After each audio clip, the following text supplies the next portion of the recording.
sangat meremehkan mereka dan dianggap sampah masyarakat. Kalau anak jalanan sana gitu kan. Tapi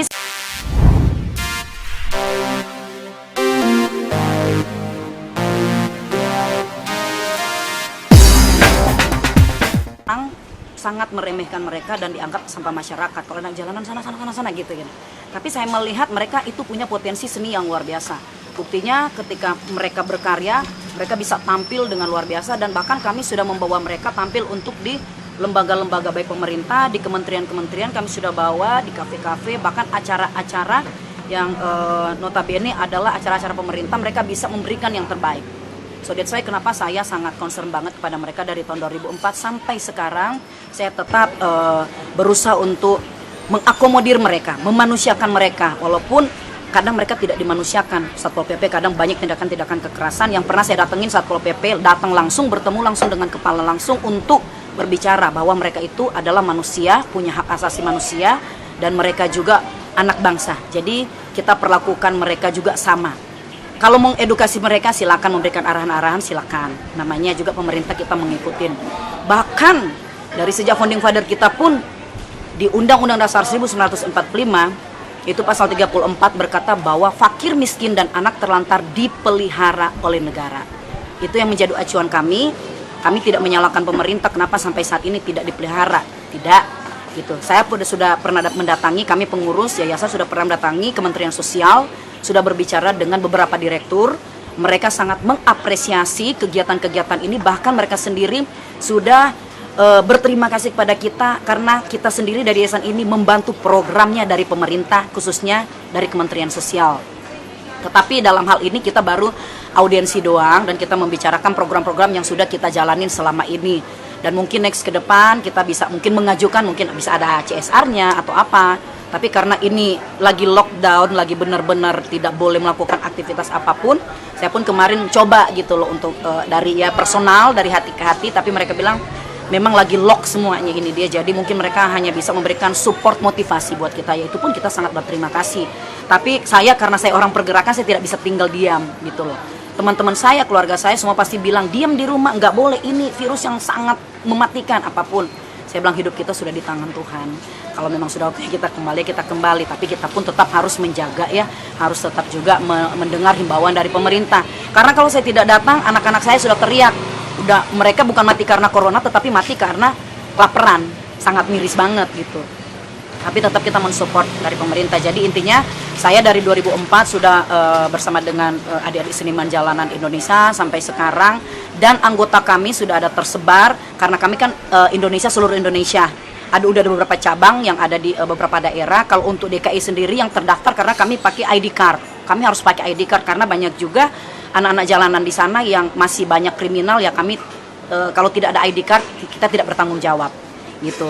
Nah, kenapa kita perlu turun ke grassroots? Karena untuk mengurangi juga tingkat-tingkat kriminal yang ada di jalanan. Dan kami punya ID card sendiri, bahkan di Jabodetabek sendiri kita sudah punya koordinator-koordinator. Di Depok kita ada, di Jakarta Barat kita ada semua ID card kita ada, pengurus kita ada, anak jalanan kita ada semuanya ID card-nya, dan kurang lebih sudah hampir 5.000 yang terdata di kita. Jadi mungkin itu. Kita tahu bersama bahwa wabah COVID-19 ini adalah wabah dunia. Dan kita tahu bersama bahwa tingkat yang sudah kita lihat bersama, baik tingkat pemerintah sudah bekerja dengan luar biasa. Kita sangat apresiasi dan sangat mensupport apa yang sudah dilakukan oleh pemerintah, yaitu selalu menghimbau untuk kita stay at home dan bekerja juga dari rumah ya, WFH, work from home. Tapi kita harus juga melihat bahwa di grassroots ini, atau lebih dapat kita katakan anak-anak jalanan, pelaku seni jalanan, bukan cuma pelaku seni jalanan juga banyak terdampak gitu loh. Para seniman-seniman entertainer juga berdampak juga. Saya bahas sedikit tentang anak jalanan dulu. Anak jalanan mereka tuh bekerja, kenapa saya bilang mereka tuh bekerja mendapatkan uang untuk makan hidup mereka sehari. Nah, dengan dampak yang kita lihat sekarang dengan COVID-19 ini, banyak sekali dampak. Mereka tidak boleh berada di publik atau di ruang-ruang mereka yang mereka tempat bekerja, contohnya di lampu merah, di lesehan, atau di kafe-kafe mereka reguler setiap minggu mereka bermain di situ. Karena kita ada tingkatan-tingkatannya. Kalau misalnya mereka misalnya di lampu merah, kita mengedukasi mereka supaya skill mereka dinaikkan untuk misalnya bisa main di kafe-kafe. Alhamdulillah kita sudah bisa bawa anak-anak jalanan itu bisa bernyanyi di istana juga, dan sudah bisa nyanyi juga di Ibu Kapolri, udah 4 kali kita diundang. Nah, setelah kejadian ini wabah dunia, kita tidak bisa menyalahkan siapapun karena ini wabah yang melanda dunia, termasuk di Indonesia yang salah satu potensi sangat besar banget. Sebagai anak muda bangsa Indonesia, saya juga sangat prihatin melihat adik-adik kami, para pelaku seniman jalanan yang kehilangan pekerjaannya ketika mereka tidak bisa keluar rumah karena himbauan pemerintah stay at home. Mereka sudah mengikuti 1 minggu mereka stay at home dengan mengikuti anjuran pemerintah. Tetapi panggilan istilahnya perut harus diisi, ada bayi, ada anak, punya istri yang sudah stay at home. Akhirnya mereka tidak mau harus keluar lagi untuk mereka mencari makan. Sangat miris banget. Kita sudah mendatangi mereka sudah beberapa hari ini.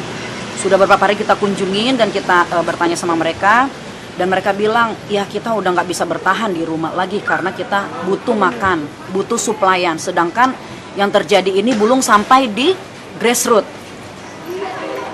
Nah, kami melakukan edukasi, melakukan edukasi, solusinya apa? Ketika kita mengedukasi pemerintah, himbauan-himbauan kita salurkan ke bawah. Nah, tetapi mereka butuh makan. Hal yang paling pertama yang perlu kita lakukan adalah memberikan supply kepada mereka, apapun itu. Kemarin kita sudah datengin, udah 3 hari ini, kita bawa mereka makanan, bawain mereka sembako, ada beras, ada gula, ada teh, ada kopi, bahkan peralatan mandi karena toko-toko pun sudah mulai pada tutup dan pasar-pasar pun sudah mulai pada tutup. Itu merupakan salah satu bentuk solusi. Nah, itu kita masih bergerak sendiri, internal kita sendiri, yaitu Yayasan Seniman Jalanan Indonesia. Tapi kalau kita bisa bergerak bersama-sama, bergandengan tangan, berkolaborasi, kenapa tidak? Nah, saya di sini sebagai ketua dari Yayasan Seniman Jalanan Indonesia menghimbau kepada pemerintah, ya, kita tidak boleh menyalahkan siapa-siapa, tetapi mensupport setiap apa yang dilakukan pemerintah atau para anggota dewan, para pejabat yang punya mungkin kelebihan. Saya selalu bilang mungkin punya 1 karung beras di rumah karena kan lagi stok, ya, namanya orang-orang kaya pasti stok di rumah. Nah, orang-orang yang susah ini mereka tidak ada stok, tidak ada apapun.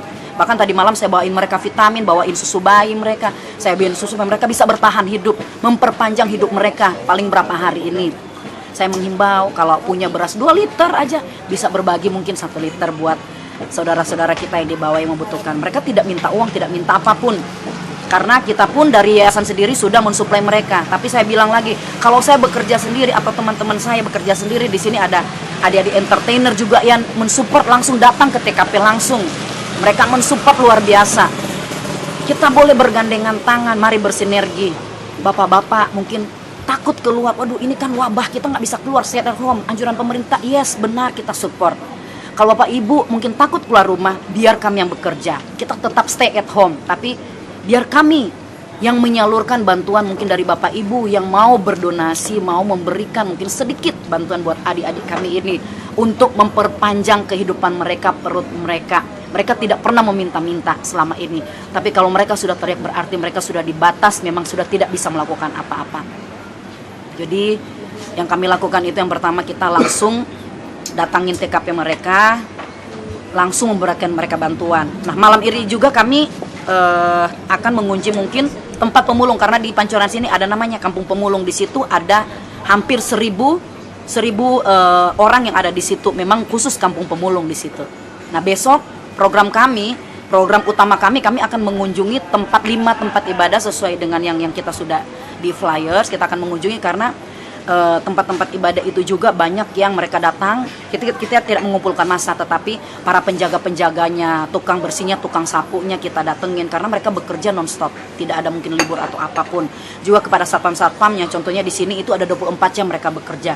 Para pekerja-pekerja yang standby 24 jam, otomatis mereka butuh suplaian makanan. Kita nggak tahu kalau pemerintah sudah sampai di sana, tapi setelah kita datengin, mereka selalu ngeluh belum ada yang sampai ke mereka. Jadi mungkin ini baru dari kami. Yang kami bisa lakukan belum seberapa, belum ada apa-apanya. Tetapi kalau Bapak Ibu mendengar mungkin himbauan kami, permohonan kami dari masyarakat menengah ke bawah, bisa kita bergandengan tangan, kita bisa bersama-sama bersinergi untuk menyalurkan setiap bantuan bagi mereka yang membutuhkan. Seperti itu.